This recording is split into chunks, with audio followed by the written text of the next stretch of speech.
aujourd'hui, vous avez la parole pour dire à ce tribunal tout ce que vous savez dans cette affaire. Merci, Monsieur le Président. Merci, honorable assesseur. Le 28 septembre, au matin, comme c'était un jour férié, chômé et payé, décrété par le président de la République, j'avais un programme à Koya. J'ai pris ma voiture. Je n'avais pas mon chauffeur, évidemment, et mes deux gardes-corps, puisque je n'en avais que deux. Et comme c'était un jour férié, je leur ai dit de rester chez eux. Donc, je suis passé vers Yimbaya. J'avais rendez-vous avec un monsieur, M. Bangoura, Kaba Bangoura. Je lui ai pris, lui et sa femme. On partait sur Koya. Lorsqu'on est arrivé à l'Ansana Barrage, on avait passé l'Ansana Barrage, entre l'Ansana Barrage et Kuntia, mon téléphone a sonné. Et c'est moi-même qui conduisais la voiture. Et comme je ne suis pas un bon chauffeur, je me suis garé, enfin j'ai ralenti, j'ai pris le téléphone. C'est le chef d'état-major général de l'armée à l'époque, le colonel Oumar Sano, général Oumar Sano, qui m'a appelé. Il me dit, il dit, docteur, où tu es? J'ai dit, je suis à Koya, je suis en partance pour Koya. Il me dit, il paraît qu'il y a eu des problèmes au stade. Il faut envoyer les ambulances au stade.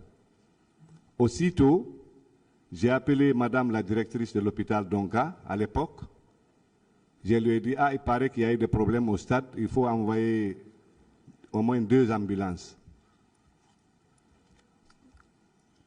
Et moi, j'ai continué avec messieurs et madame Bangoura. À quelque chose de 300 mètres, c'est la directrice de Donka qui m'appelle. Elle me demande ma position, j'ai dit, je suis à Koya. Elle me dit, qu'il y a eu des problèmes au stade et que la Croix-Rouge a commencé à envoyer des blessés sur Donka. Beaucoup de blessés. J'ai dit, d'accord. J'ai dit alors à M. Bangoura, j'ai dit, il y a eu des problèmes au stade. Là, on ne pourra pas continuer. Je dois rebrousser chemin. J'ai rebroussé chemin. Je leur ai déposé à Yimbaya, là où je leur ai pris eux. Je me suis dit, bon, écoutez, comme je n'ai pas de chauffeur, je n'ai pas de garde-corps, et on m'a dit qu'il y a eu des problèmes au stade.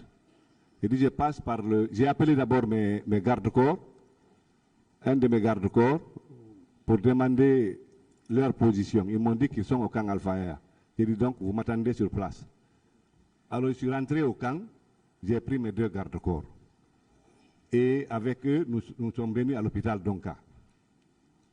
À l'hôpital Donka, je suis rentré, j'ai trouvé effectivement que la Croix-Rouge faisait des navettes.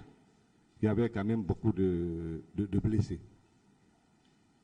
Et là, madame la directrice de Donka, pour les médicaments qu'elle avait avec elle là-bas au niveau de l'hôpital, elle a fait sortir ces médicaments. Ensuite, j'ai trouvé là-bas le représentant permanent de l'Organisation mondiale de la santé en Guinée à l'époque, le docteur René Kodi, qui avait aussi des kits d'urgence, qui les avait déposés. Mais, vu l'affluence, il fallait ouvrir les magasins de la pharmacie centrale de Guinée. Et il s'est trouvé que la clé était avec docteur Abdourahmane Diallo, qui habitait Nongotadi. J'ai dit, bon, je n'ai pas de chauffeur, mais comme je suis avec mes 2 garde-corps, il faut qu'on parte à vaille que vaille à Nongotadi pour récupérer les clés de la pharmacie centrale de Guinée pour sortir les kits d'urgence. Mais comme j'étais en civil, j'ai pris directement à Donka là-bas, Dr Sekou Kondé, à l'époque, il était le directeur national des établissements hospitaliers et de soins, parce que je les ai tous trouvés sur place à Donka, avec les grands professeurs, les professeurs Nabi Daouda, paix à son âme, les professeurs Namouri, les professeurs Biro. Vraiment, tout ce monde médical était déjà arrivé sur place. J'ai pris Dr Sekou Kondé, j'ai dit, bon, donc, comme moi je ne connais pas ce Dr Abdourahmane, qui a les clés des magasins de la pharmacie centrale, et que vous vous connaissez chez lui, il va falloir que vous m'accompagniez. Il dit d'accord. Mais j'ai dit, bon, d'abord, nous partons au camp Samori, parce que moi, j'y habite. Je vais me changer, je vais prendre la tenue militaire, parce qu'après, là-bas, il va falloir que je parte pour rencontrer le président d'Addis pour lui rendre compte. Parce que généralement, lui, il travaille seulement la nuit, il ne travaille pas la journée. Donc, pour moi, il dormait même. Alors, avec le Dr Sekonde, nous sommes allés au camp Samori, je me suis mis en tenue militaire, on a rebroussé chemin. Nous sommes allés à Nongotadi récupérer le docteur Abdourahmane Diallo et les clés. Entre-temps, en revenant, j'ai appelé mon chauffeur, j'ai demandé sa position. Il me dit qu'il est au camp Alfayaya. J'ai dit, ok, donc tu m'attends là-bas sur place. Au retour arrivé à Kodja, nous sommes rentrés au camp Alfayaya. J'ai récupéré mon chauffeur, je lui ai dit, donc tu déposes les deux docteurs là, vous les déposez à la pharmacie centrale de Guinée. C'est comme ça, ils sont partis, ils ont ouvert les magasins de la pharmacie centrale de Guinée, là où il y avait les kits d'urgence. Je crois qu'ils les ont acheminés sur Donka. Entre-temps, moi, je suis allé pour rendre compte au président d'Addis. Je suis allé à Donka, il y a eu beaucoup de problèmes au stade, il y a beaucoup de blessés. Quand je suis rentré, je l'ai trouvé, j'ai commencé à lui expliquer, non, je suis déjà informé. Ce que tu vas faire, tu vas maintenant, tu regroupes tes cadres, vous allez voir, vous me faites un devis pour la prise en charge de tous les malades, de tous les blessés. Et tu le fais et tu viens me voir. Ainsi dit, j'ai pris là-bas une autre voiture, on m'a prêté une autre voiture, je suis allé directement au ministère de la Santé. Je ne suis plus retourné à Donka. Je suis allé au ministère de la Santé, j'ai appelé les différents cadres, ils sont venus. J'ai dit, bon, maintenant, d'abord, vous me faites un devis estimatif pour la prise en charge de tous les blessés, sur ordre du président. Ça, c'est depuis la médication, c'est-à-dire les médicaments, jusqu'à la nourriture. Ils disent, d'accord. Et ils sont pas de côté. J'ai appelé les autres, j'ai dit, bon, il va falloir qu'on essaie de désigner un comité de crise pour nous gérer ça. On a fait la composition du comité de crise. Je crois que j'avais fait un arrêté par rapport à ça. Et on a constitué la liste des membres du comité de crise, de ce comité de crise. Et l'inspecteur général du ministère de la Santé à l'époque était le président du comité de ce comité de crise, le docteur Abakar Sidiki Diakité.